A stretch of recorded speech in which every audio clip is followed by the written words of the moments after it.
So fresh off a Galaxy Easter egg come down. We have Brad. How you doing, my man? How you getting on? Yeah, I'm just coming down from that sugar crash at the moment, but I think I'm about there. I'm good. We're getting there. We're getting there. I mean, this is the thing with like Easter eggs and stuff. Like you see them, you're like, oh, that's gonna bang. That's gonna be the one. But two Yeah, bites in, you're they like, always look oh, better. you're like, okay, this is gonna. I know what my next couple hours are gonna look like right now. Very quickly, very quickly. You end up having a little mid-afternoon nap, and yeah, it doesn't go too well. A little siesta is always, recommended anyway. But we move, we move. So, my man, training wise, how you been getting on like throughout lockdown? You've been pretty active, sort of doing bits. How you been getting on? To be totally honest with you, so over the last, we went into lockdown at the start of December, didn't? Well, nah, just before Christmas. So Mm. end of December. Yeah, since that started, I have barely done anything. If I'm totally honest, I guess a breakaway. It wasn't our choice. Obviously, the world shut down, so to say. So I was limited in the training I could get in. I've had the odd session here and there where I've been kind of invited, privately and stuff. But overall, I've had my feet up and yeah, just kind of waited, watch the clocks go down until we can get back training. I mean, this is it. I remember literally last lockdown, I was getting tattooed by Carsten. I'm getting all these pings on my phone for tier 4, 5, this, that, and the other. I think, okay, now what? At least finish this first. Can I at least get this done before we go home? But yeah, it's an interesting Yeah, one. So, regards to your training in martial arts, obviously doing a bits and bobs here and there. Like, how did you get into it in the first place then? Like jiu-jitsu specifically, why not? yeah. So, well, my martial arts journey, if you like, started with amateur boxing. Yeah. So, growing up, I never really liked football or rugby or any of the sports, and I always just wanted to fight. Funny to put it that way, but yeah, not on the streets, but I've always just been passionate about combat sports. So, I found a local boxing gym when I was about 12 years old.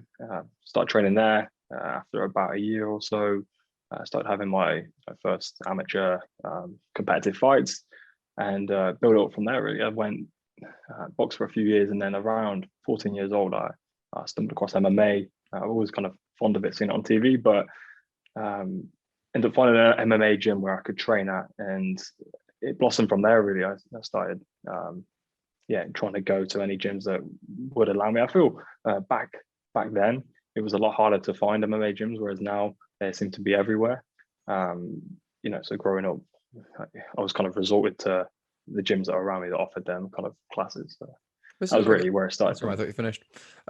See, that's really interesting how it sort of changed from boxing to my MMA as a whole. Because again, like wanting to fight because the sports you're doing now weren't, I don't know, scratching that itch per se. I mean, I'm always Mhm. interrupted if I'm getting anything wrong, but it's interesting that transition from working in a collective team to just you on the platform and then competing on that platform. Like, did you ever used to compete like through rugby and stuff like that? No, no. So I never tried any other sports apart from combat sports. So I've always been a bit selfish in that sense, where I've always wanted to. I've always been a solo sport type of guy. Um, so I never actually had the transition from a team sport into a solo sport, so to say. For me, it was really I just wanted to, I had a passion for fighting, and I really wanted to train. And the only available, decent level combat sport I could find was boxing. I feel like throughout the UK, boxing's really dominant. Mm. There's gyms every other mile you go, so it was quite an easy sport to fall into. Whereas at the time, MMA wasn't, so to say, as built up.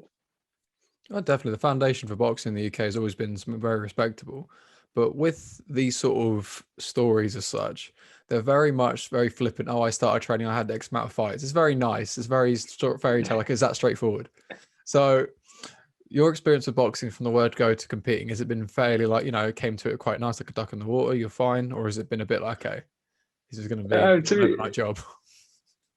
I feel amateur boxing was a lot easier to, like I said, because it was convenient more. It was just on my doorstep. I could turn up. Going back to when I was at school, I could finish school, go straight to the gym, train, 3, 4 times a week, have a few runs here and there. That was really easy. And then going into competition, it was just, yeah, it was pretty natural, so to say. But getting into the MMA side was when it became a little more difficult, in the sense you pick up a lot more injuries and stuff in MMA, and I feel like Yep. that's what kind of gets in the way of reaching your potential. But this is the thing. So let's talk. There's you at school. You're there. Do you know, I've got boxing later on. I'm hard as nails. In case you didn't know. Do you know I do boxing? I bet you're one of those kids as well. I just clamped He's it a out. Yeah, boxer. why He's a not? boxer. Fucking hell. Just watch out for him. He's hard as Yeah. nails. Do you know this guy? fucking a box of bread. Fucking hell, he's him. But this is where it gets interesting, though, regards to that sort of confidence. Again, you're getting your routine as much as like, at school all day, you're training, you're competing against something you want to do, you get a natural sort of flow with it. But with Mhm. MMA, then, how come you made that transition? Was it just wanting to get in that spot in itself? Was it put another challenge? What did it mean to you making that transition? Well, to be totally honest with you, so I stumbled across an MMA gym, started training there because, like I said, I always wanted to try different martial arts out. Any fight style I could try was quite entertaining. But it was so I trained MMA like once a week from about 14, for around a year at that point. And one day at school, funny enough, this isn't something I usually do, but at the time I got myself into a fight, and Oh no. it's not a good thing. I don't really endorse it, but I was boxing a lad up, so to say, and he took me down, and that really upset me in the sense like I come away from that exchange, and you look at it and say, yeah, Brad beat him up, but ultimately in my head I got taken down. That was a point down for me, so I was like, right, I'm going to start grappling. I'm going to learn how to wrestle. No one's ever going to take me down again like that, and that's when I started really getting into jiu-jitsu, wrestling for MMA, and transitioning more into boxing's all well and good, but I want to be competent all around as a self-defense perspective. Yeah. The application side of that, because again, as much as obviously we'd like to go up in the field, obviously Fisticuffs does not advise in street fights and altercations. We are Not at all. sports specific and under any sanctioning body. We do not, condone anything. That's fine. We're safe now. We're covered. We've done the disclaimer. We've got. Again, it's more the application though. I like that as well, because boxing at that point was to sort of get you in the ring, literally, to get you in that kind of environment where you're training. But I like the awareness that, you know what, this is something I'm lacking. So now I need to fill in that gap, opposed to people who sort of think, oh, no, I don't need that. It's not a real fight. Or think, oh, shit, that's basically a standard 8 count, essentially. I've been grounded. It was, yeah, I mean, it was in the flow of things, and it just happened. So I thought, if that ever happened again, I don't want to be in that position. I mean, in that circumstance, I pinged back to my feet. There was no harm done, but it was just not going to happen again. That's it. It's like, I'm melon it. I think, okay, wait a minute. If I wasn't as fresh, this could be a bit of a long day in the office. So, regards to from that Yeah. point onwards, then was it straight to MMA or was it jiu-jitsu separately? No, so what I was saying at the start, and it was really hard. I was 15 years old, and I was trying to find gyms in the area, and I'm leaning off my mom to pay for the class and stuff at that age. So it's really what was available, within a couple of miles, and was costly, really. So I found a local backstreet gym, if you like. We'd turn up, 3-4 times a week, and I was still boxing, but when I was off, I was able to get classes down there. Specifically, I'd make sure we did like at least one time a week grappling. It was essentially no gi. It was no gi MMA grappling. I didn't stumble into jiu-jitsu until a couple of years after that.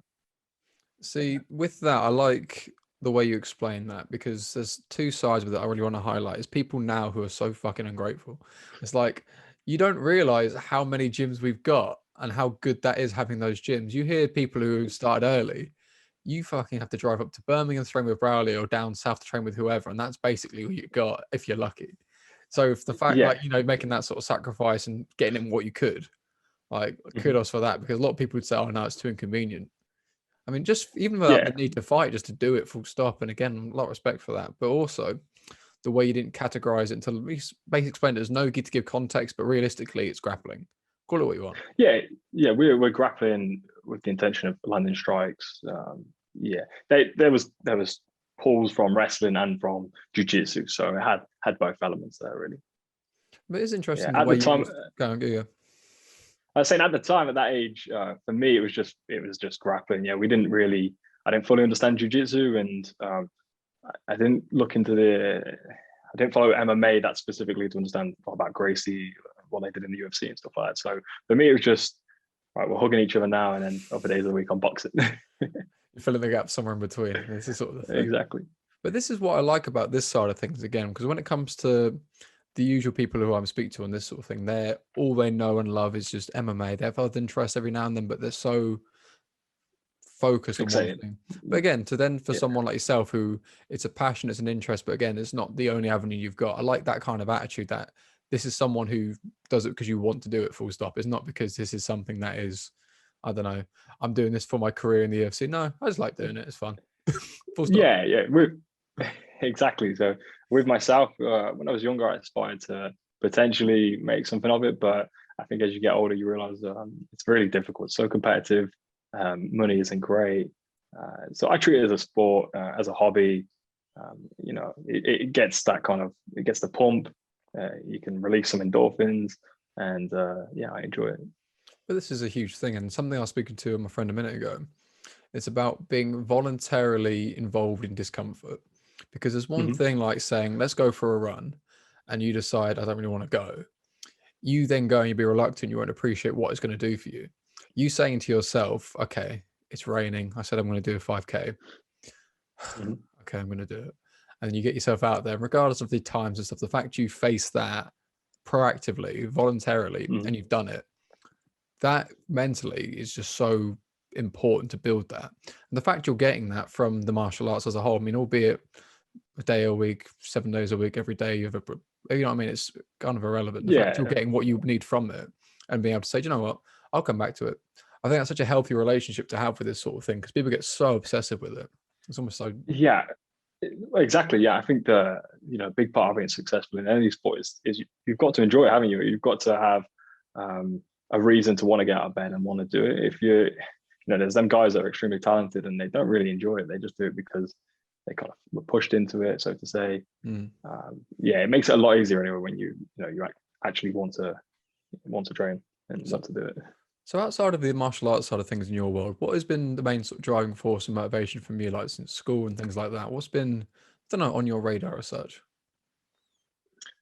To be totally honest with you, it was always for me. It was always combat sports. I've always wanted to. My whole day, ever since my whole day, ever since starting boxing, really was fixated around fighting, around competing. But what happened with myself was when I was 16, I was sparring.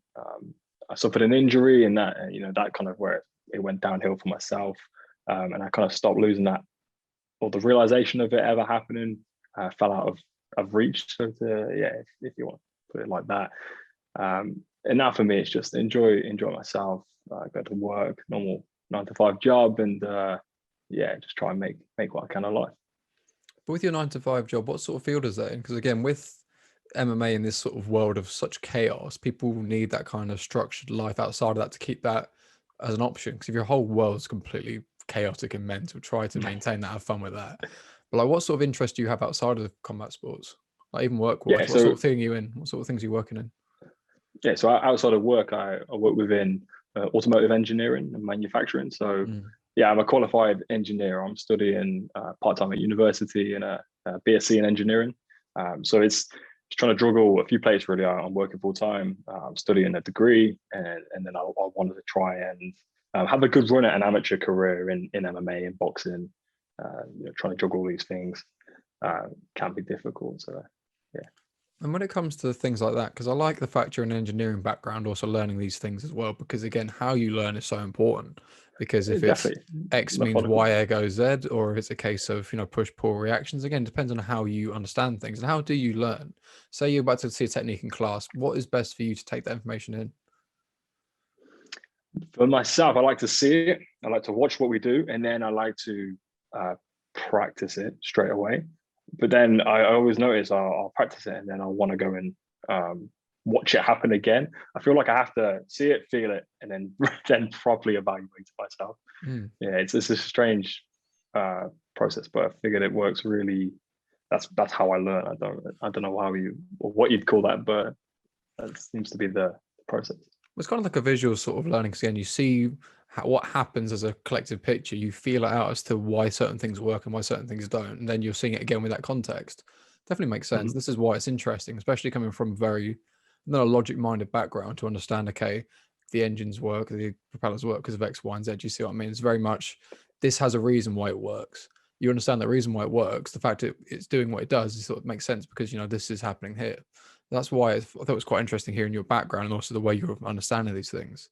But regards of I'm, repetitions and practice, then are you one who, I don't know, are you rinse and repeat? Do you journal? Do you ask questions? How do you follow up from that sort of point?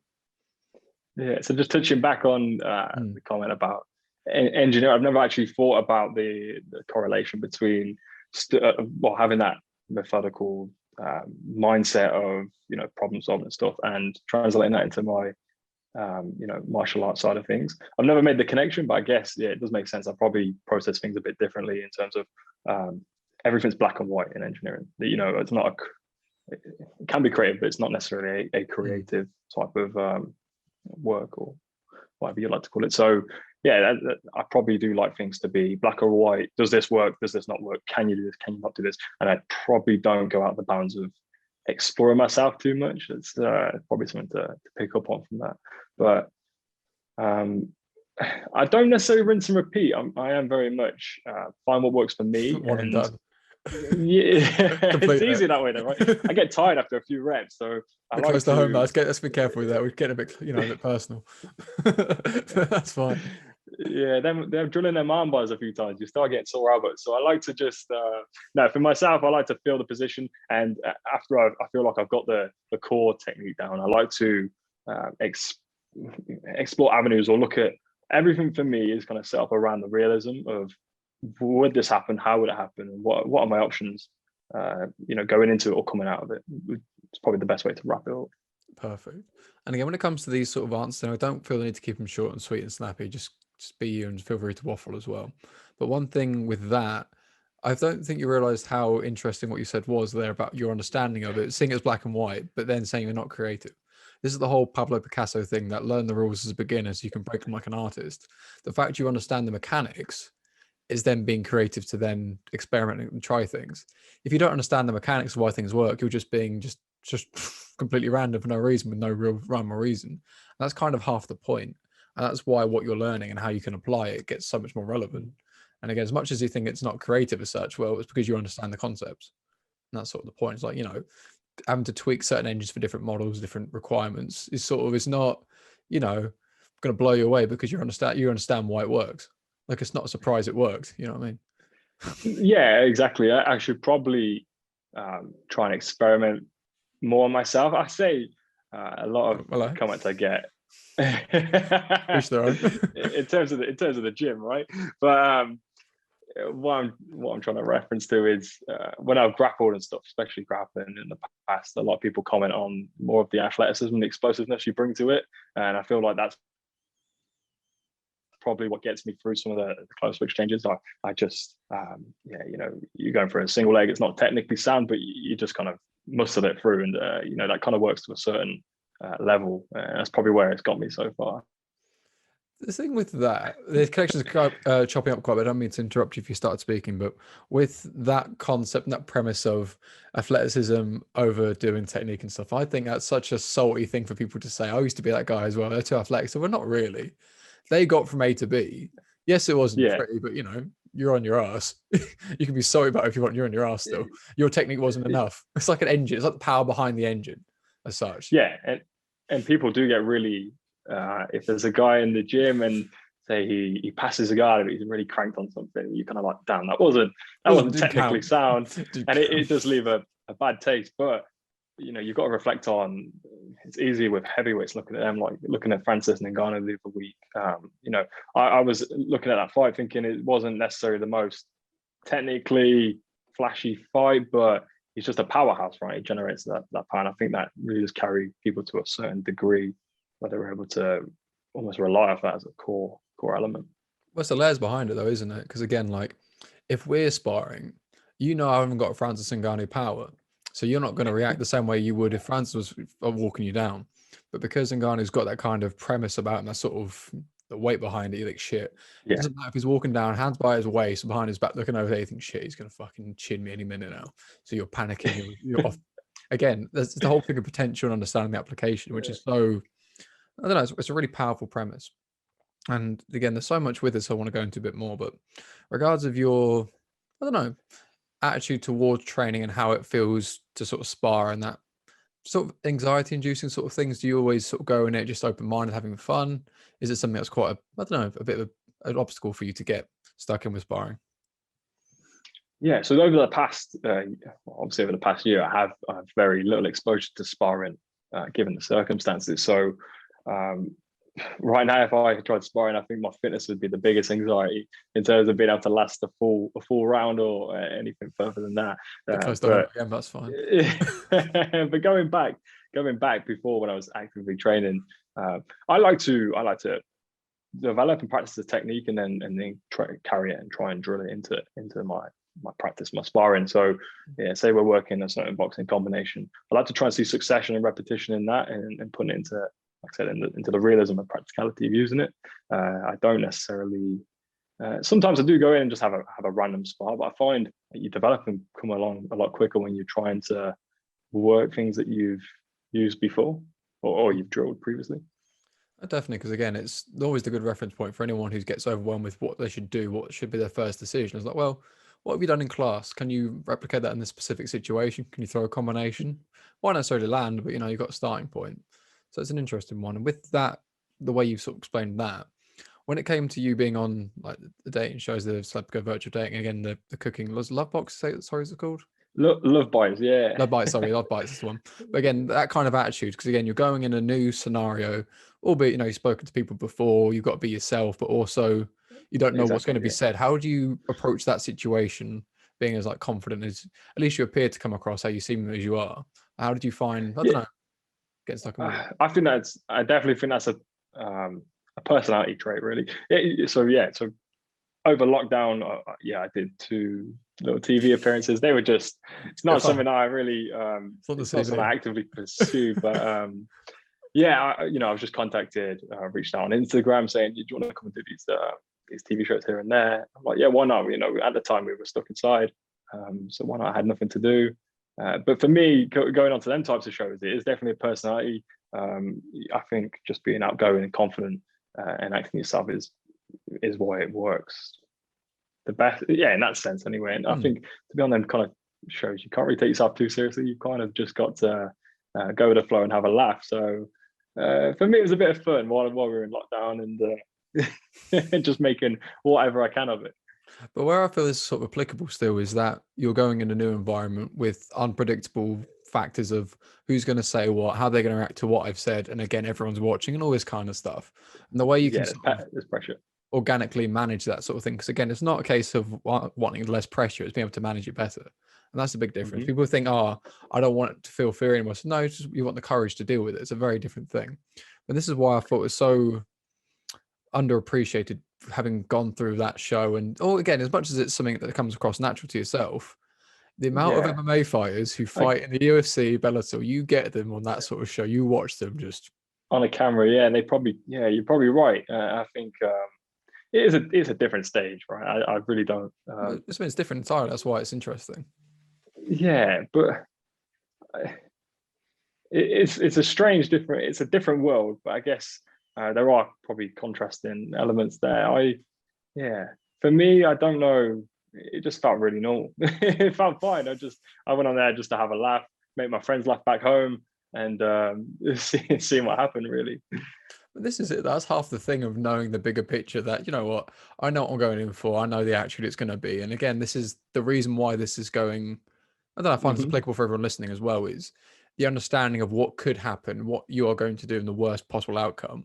And again, it's managing the situations as much as you're very, being very modest about, oh, it's just something I just did that. You're sort of trying to play it off a bit. But again, like, you have no idea the Just amount of anxiety inducing things this is for so many people. The idea of being on TV, trying to flirt with people, trying to have banter with people they might just not get it. Because imagine like Brent, like sort of Alan true. Partridge kind of thing. You're like, oh, like you come here often or something like that. Something completely cliche and shit, and it just goes flat, Well, just I guess dead air. the Like, yeah, the worst that's going to happen, right, is you're going to become what, an internet meme. Like for me, I'd enjoy that. It's quite funny. So I didn't see the risk too bad. It was more, it's just like more exposure. Why not? It's cool.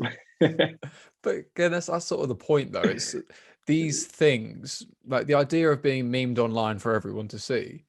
You right there Yeah, have just said, oh, it's flipping, it's a bit of fun. Some people will be traumatized by Some it. people take that yeah, exactly. But this is the point. This is why I don't feel you really understand how impactful this really is, what you're saying, and how good this really is for people to hear that this it's the same thing.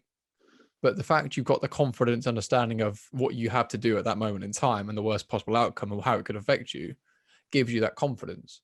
Because again, if you thought, okay, if I fuck this up, my career's gone and everyone's going to hate me, you think, shit, I can't do anything on eggshells. Whereas now you're like, I know what's going to happen. Let's just have fun. Fuck it. Might get missed by the end of it. See what happens. I think the first one I did at Celebs Go Dating, I did the virtual Celebs Go Dating series. And that one for me was probably a bit more. I feel like the more time you've spent doing it and the more time you've been on set, you definitely build your confidence up that way. In some aspects, you feel like you can't say certain things, but then you realize that everything's edited and shuffled together anyway. So what you say and how you say it is definitely not the way it can be played back on TV. I've noticed that my first-hand experience. So you kind of just got to do whatever you want to do, and the guys behind, the producers, are going to mix it up however they want anyway. So it doesn't really matter in that sense. So you just got to go for it. Unofficially, did they do you dirty? Did they crop out something? Did they add something in? So the Celebs Go Dating show, this was like an hour and a half date in a park with Chloe Ferry from Geordie Shore. Yeah. I never knew the girl at the time, but I was there for an hour and a half talking to her, getting to know her. And then they showed, like, when it comes out on TV, it's like 10 minutes long, and I've trimmed it all down to kind of put her in the good light, if you like, and make me look a bit of like a timid, kind of shy, didn't really have much to say type of guy. But then I go onto the Lovebites show, which kind of followed on from being on that. And they put me in a light where I'm like, I look really outgoing, I look really confident, I'm talking loads, I get the most camera time. So I felt like I was the same guy in both shows, but you can't control what they do and how they put it out onto the air, which is, I guess, you've just got to accept that's how it can go and just embrace it. Well, definitely. This is where I think the dating side of things is although it's a very unique thing that people don't quite appreciate what that actually means to date someone and actually to be able to build that rapport off the bat. And again, it's also I don't know why I'm going to take it this deep, but I think it's a kick thing that if a lion could speak English, you'll be able to understand it. Again, someone from such a polarizingly different world, like Chloe Ferry, Geordie Shore, again, they put people in such a big influencer world to try and build that same like person-to-person rapport is it's a lot harder. So again, a lot of respect for that sort of thing. And again, I feel it's not to do in the sense, I think it's like a sparring thing. The more rounds you do, the more confident you get it. Yeah, exactly. If you want to take it back to MMA, it is 100%. The more time you get in the ring, the more, the cleaner you come out looking. So here we are. Lesson learned. But this is why I like this conversation, because again, this is certain things that people don't understand the depths of it and appreciate the depths of these things. And like you're saying there, you can't control how you're going to be perceived, how you're going to be shown. And again, but you, as long as you don't say anything against your moral compass of this is who I am, this is how I represent myself, they can crop what they like, they can say what they want. You know who you are, you know what you said.